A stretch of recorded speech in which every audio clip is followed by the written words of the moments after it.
So my talk this morning is the power of faith. The power of faith. Faith is the most important thing in your life. Faith. It's impossible to arrive at the grandeur of life through petty thinking and small ideas. You want to know what small ideas is? Just turn on your news. Just listen to your local politician or your national one. Those are small ideas. And we don't need to limit ourselves with small ideas. Open yourself to possibilities of what can be. That you are here in life to experience the goodness, love, and joy of creation. You're here to be awed with how much God loves you through your hopes and dreams, through having love and prosperity and health and life, through having friendship and laughter. You're here to be awed with how much Spirit loves you. So don't limit yourself to what has been. Open yourself up to what can be. And what can be is all the miracles of creation. What can be is all the blessings of Spirit raining down upon you. What can be is the storehouses of heaven opening up. This is what can be. And we want to say to ourselves, we're open to that. Now, people will say, well, I'm a realist. I only believe what's right in front of me to believe. But, you know, scientists tell us that that's not the case.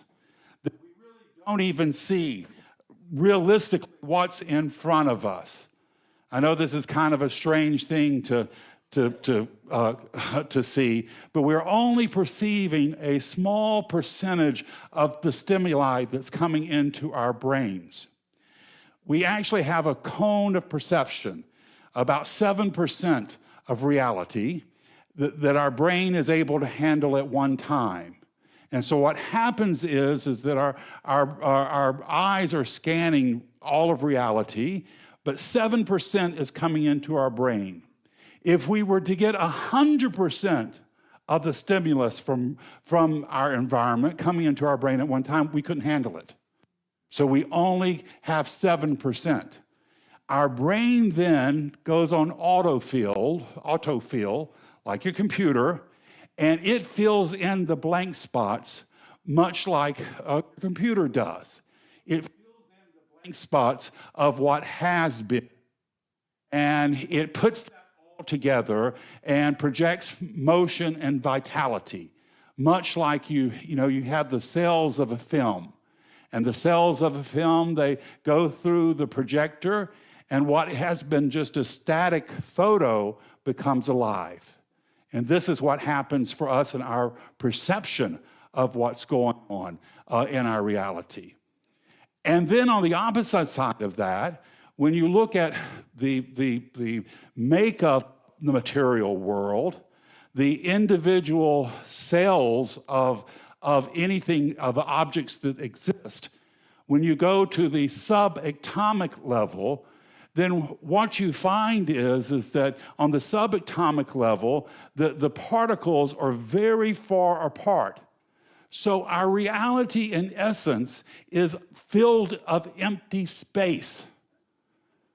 So this leads me to believe that we're really not seeing what's really in front of us. We're largely seeing empty space. And so that means by our very nature that life has to be very fluid. That there's a lot more going on than we think there are, and there's a lot more possibilities. And we go through life and we have all kinds of experiences, some pleasant, some not so much, but each experience contributes to the tapestry of life, shaping our perceptions, and so we can understand the world around us.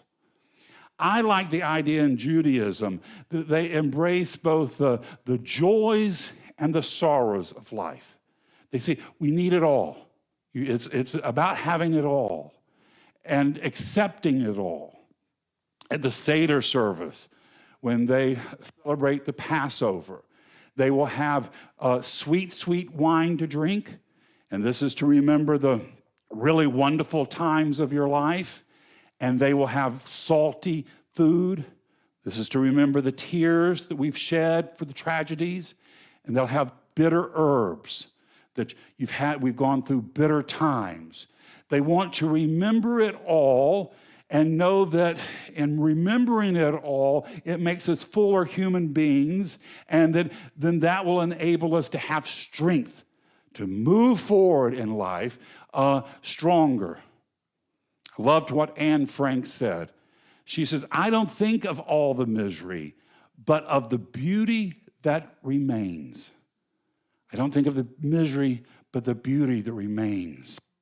And despite facing, all those challenges she faced, a little teenage girl, she had unwavering faith and spirit that even in the darkest of times, that there could still be beauty and that there was still hope to survive, to go through, to know that, that there was still a possibility. We know that Anne Frank, unfortunately, they were betrayed and they were rounded up and they were all taken to the concentration camps. And she died in the concentration camps. I've read that one of her friends of her own age knew her in the camp and that she survived. She later said about Anne that even in that place, that Anne would go out at night and look out at the stars, and that Anne relished in being in the open. In that place of hell, Anne looked up and beyond. Even when she was being held back by attack dogs and barbed wire, she looked up and saw beyond. She held on to her faith. She was able to transcend all of that hate and spite and hold on faith for humanity and for the future. She said, even after all of this, I still believe in the essential goodness of people. In spite of all that terror and hell that she saw around her, she was still willing to believe in the goodness of people and still believe in what could be the future for her life and the future for humanity. And it's that kind of faith that we have to hold on to. We're not going through this experience right now of that kind of hell. We all kind of have our personal experiences of turmoil, but we need to rise above what is around and hold on to our faith and hold on to our belief that goodness is the way. There's a Hindu Swami, and I'm taking bets on if I can make sure I can get through this name. Paramashanda Yogananda. I can't say that twice. Paramashanda Yogananda. He said, faith is the most important thing in your life. It transcends the limitation of petty thinking. It unites us with the flame of possibility and potential. Faith. And to harness the grandeur of faith, we've got to cultivate a mindset of abundance and gratitude. As we open our hearts to infinite possibilities of the universe, we awaken to a reality filled with boundless opportunities and blessing. But we first have to be willing to open up to those possibilities. This past week, I took a little mini vacation. I went to Savannah, Georgia. I haven't been to Savannah in many years, and frankly, I had a negative attitude about it. When I first went to Savannah, it was in the late 70s. I was in college, and of course, we went to St. Patrick's Day celebration. And at that time, Savannah, and even the tour guides admitted to this, Savannah was largely an abandoned wasteland. It was the houses were abandoned. It was just not a really very great place to be. But I was there this time, and the whole place is transcended. They have the SCAD, the college there, and they've refurnished many of the homes and the old motels, and their wonderful restaurants and eateries and museums, and many of the historic homes have been renovated. And the food was exquisite. The weather was perfect. We were on one of the little, riding one of the tour trolleys, and we went by Forsyth Park. And it was probably one of the first days the weather was nice, so the park was full of people entertaining and having fun, picnics and playing frisbee and all that kinds of things. And as I was looking out on that, I thought to myself, this is perfection. This is perfect. This is perfect. A song came to me. If you're my age, you might remember it, Three Dog Night, Saturday in the Park. And it was like the 4th of July. This was perfection. And I thought about that, how the more that we are able to witness perfection, the more we're able to say, this is God's blessings coming to me, the more we're able to open up that great, or to acknowledge that, the more we're able to see, the more we're able to witness. It's always been there. It's just in our abilities to open up and see more of it.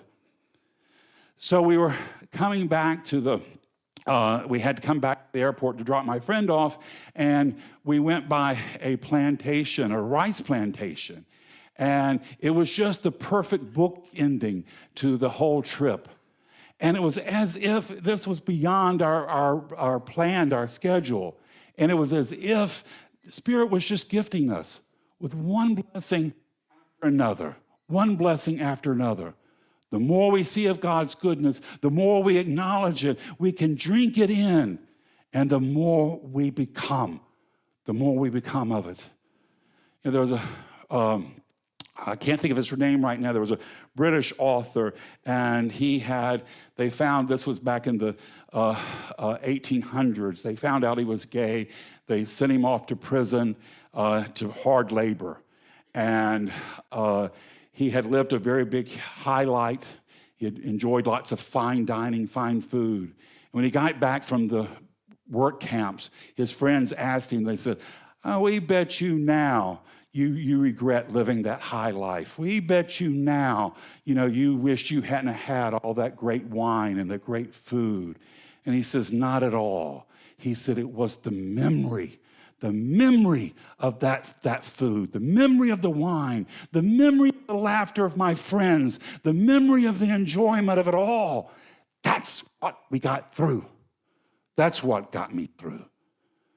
So we want to look for the perfection, God's perfection, wherever we can find it, and where we can find it, to acknowledge it. Now, sometimes it's not always easy. Yesterday, I had gotten up and I had gone out and on our little screened-in porch because I needed some privacy. And so I thought this was a good place to do it. I got out on the screened-in porch, and all of a sudden, a teenage guy next door who's just gotten a muscle car, he was out there and he had cranked up his tunes and he had started washing his car. And I was like, wait a minute, where is my perfection? It was perfection to be out here listening to the birds sing, the sun come through the trees. That was perfection.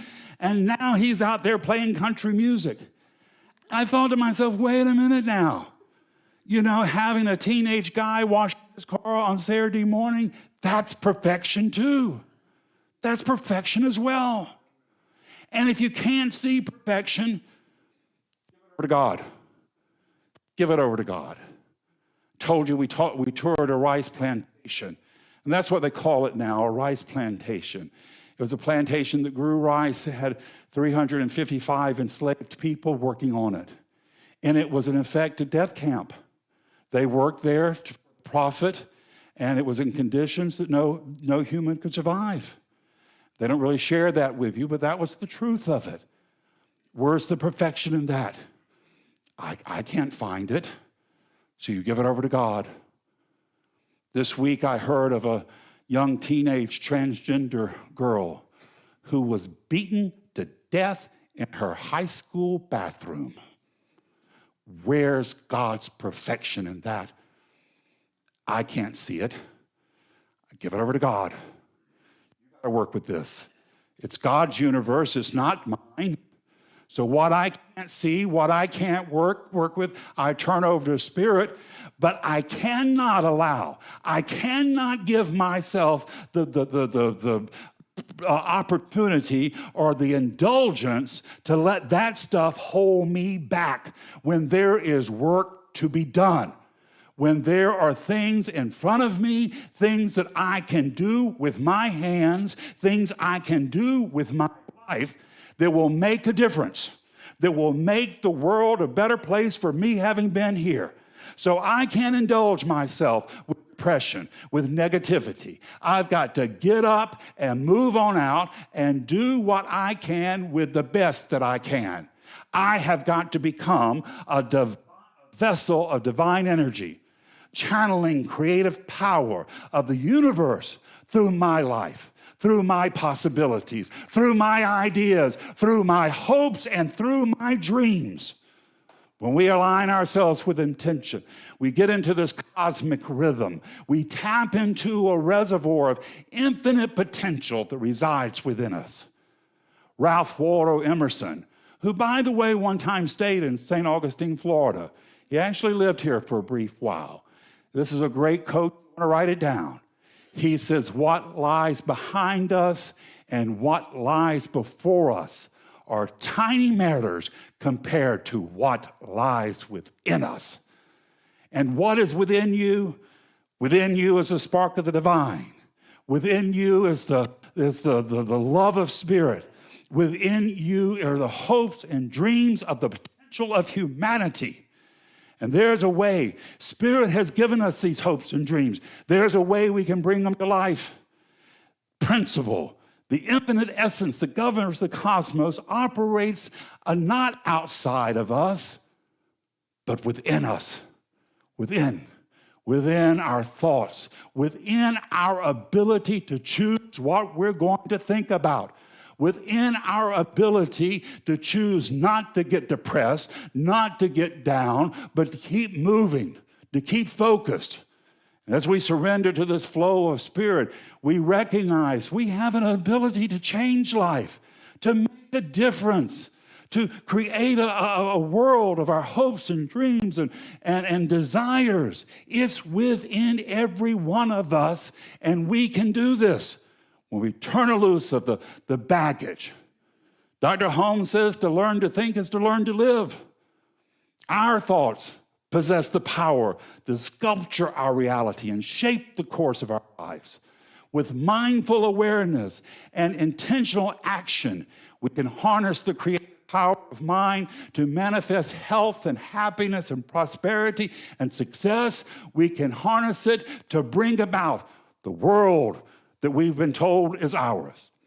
Victor Hugo said, "Even the darkest night will end and the sun will rise." Our faith serves as a beacon of hope, reminding us that challenges are temporary and that the dawn of new day always follows the darkest of the bleakest night. That amidst all of our troubles, there's the promise of renewal and transformation. So we want to embrace that power of faith. We want to cultivate a mindset of abundance, of love, passion, and happiness, to harness the creative energy. Together, we can unleash the limitless potential of our hearts and minds. We can manifest a reality filled with love and joy and fulfillment and boundless possibilities. We can create a new heaven and new earth. It's what Christ said we were here to do, and we can do it. We don't have to be held back by history. We are not a people of history. We are a people on the move. We're headed to the promised land. It's what has been foretold to us, and there is no reason we can't have it at this time, this place, this earth, now, here.